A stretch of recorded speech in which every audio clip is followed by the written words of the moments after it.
members of the Senate, of the House of Representatives,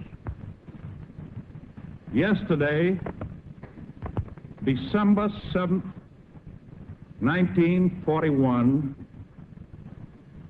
a date which will live in infamy. The United States of America was suddenly and deliberately attacked by naval and air forces of the Empire of Japan.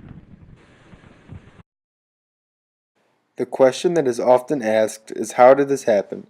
How were the United States caught completely off guard by Japan in what many people call the greatest disaster in American history? The answer lies in the events leading up to December 7th, 1941. Following World War I, the goals of Japan and the U.S. clashed. Japan's primary interest was to expand and preserve their economic influence in East Asia, especially in China. On the other hand, the U.S. wanted to keep their open-door policy in East Asia alive. To achieve their goal, up until the 1940s, Japan's military strategy was always defensive in nature. Most of their battleships and carriers remained in home waters as they prepared for an attack by the Americans. The Japanese plan, if and when the Americans attacked, was to meet the enemy somewhere in the mid-Pacific and seek a decisive battle there. This strategy was mirrored through their regular military exercises, which largely consisted of defensive procedures. The Americans had several methods of intelligence that made them aware of this defensive plan by the Japanese. This intelligence, quote, convinced the U.S. Navy's leadership that Japan's main battle force would remain in home waters and await the U.S. Pacific Fleet's move west. In January of 1941, however, a completely different idea was proposed by Japanese Admiral Isoroku Yamamoto, a surprise attack on Pearl Harbor. The naval staff opposed this idea until September 1941, just 3 months before the attack. To launch such an attack, Japan needed a huge, powerful, and reliable force to carry their plans out. Japan used a quickly evolving carrier force known as Kido Butai. Kido Butai consisted of 3 carrier divisions, each with 2 carriers each. Carrier Division 1 was composed by Akagi and Kaga, which were the 2 oldest carriers in the entire Navy. These carriers had large flight decks that made them extremely useful for such an attack. Carrier Division 2 was composed by Soryu and Hiryu. These were the fastest carriers of the bunch, but they also held the least amount of planes and were the least durable. Lastly, Division 5 was composed by 2 carriers similar to Division 1. These carriers could hold many aircrafts while maintaining their durability. In total, Kido Butai was able to launch the 360 planes that were used for the attack on Pearl Harbor. This force was a truly revolutionary system of its time because it was one of the few systems that could coordinate multi-carrier operations. The idea for such a fleet was brought up by Lieutenant Commander Minoru Genda in 1940. He took this idea to his superiors, who then approached Yamamoto about the idea.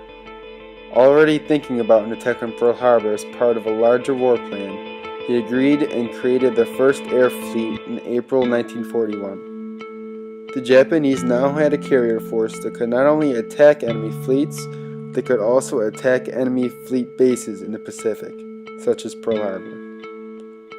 Surely, if the United States found out that the Japanese was preparing for an attack on Pearl Harbor, they would have been better prepared. However, no concrete intelligence obtained by American intelligence stations in the Pacific ever led Admiral Husband Kimmel, who was the commander-in-chief of the Pacific Fleet, to believe that Japan had shifted their plans from defense to offense. Beginning in November, American stations in Hawaii picked up about a dozen transmissions consisting of, quote, radio chatter. Nothing important was taken from these transmissions, as no orders or important messages were sent. Kimmel would report that this was quite normal, as for that last half year, the same type of transmissions that led the Americans to believe the Japanese fleet was still in home water. In May of 1940, President Roosevelt ordered the Pacific Fleet to move from San Diego to the base of Pearl Harbor, in Hawaii. Roosevelt hoped that this would deter the Japanese from getting any aggressive ideas. However, what Roosevelt did not realize was that the Pacific Fleet was now in range of a Japanese radio intelligence station, meaning that Japan now would have info on the fleet's sailing schedules and ship locations.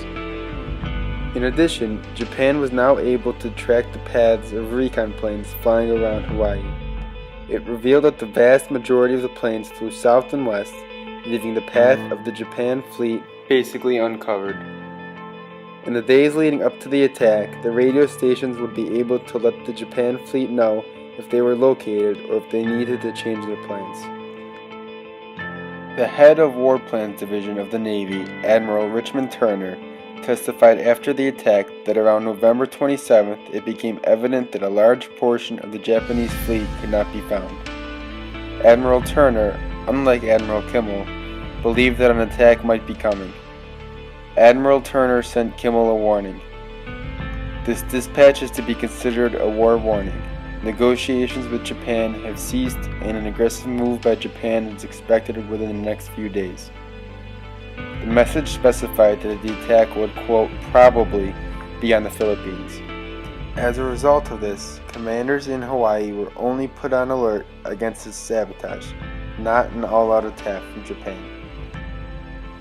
On December 6th, a day before the attack, a message was intercepted that was sent from Japanese agents in Honolulu that was intended for Tokyo.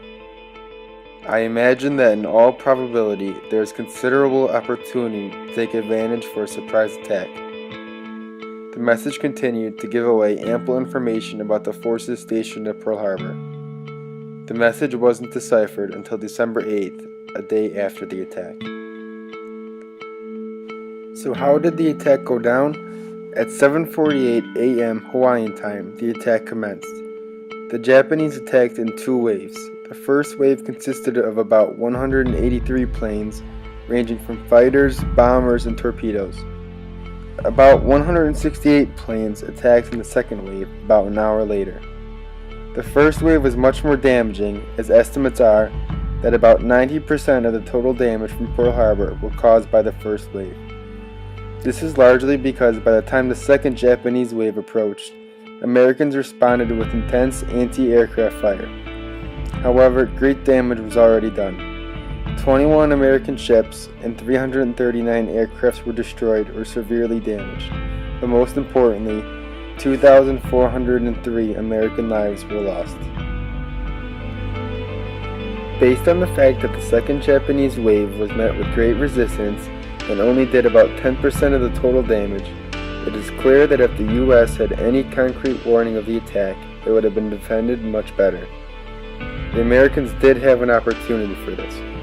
About 45 minutes before the attack commenced, Privates Joseph Lockard and George Elliott, who were watching radars at a base in Hawaii, saw an extremely large hit on their screen.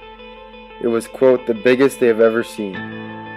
They called it in superior, Lieutenant Kermit Tyler, who told them that it may be a flight of American B-17s. Don't worry about it, he told them. This warning, if it were communicated to the ranking officers of Pearl Harbor, could very well have greatly reduced the damage that the attack had. The attack had an enormous impact on those who survived. One survivor, Frank Curry, described the event in a disturbing manner. He said that the USS Arizona had come up, quote, 12 to 15 feet in the air, broke in two, and settled back down. He told the story of a man who tried to help someone who was severely burned. The man grabbed a hold of the victim, and whatever he grabbed onto came right off the man. He still tries to get over the nightmares from the attack. The attack on Pearl Harbor was a true turning point in American history, as it immediately launched America into World War II. The surprise attack inflicted a ton of damage, not only onto Pearl Harbor itself, but the entire country. December 7, 1941 remains one of the most tragic days in our country's history.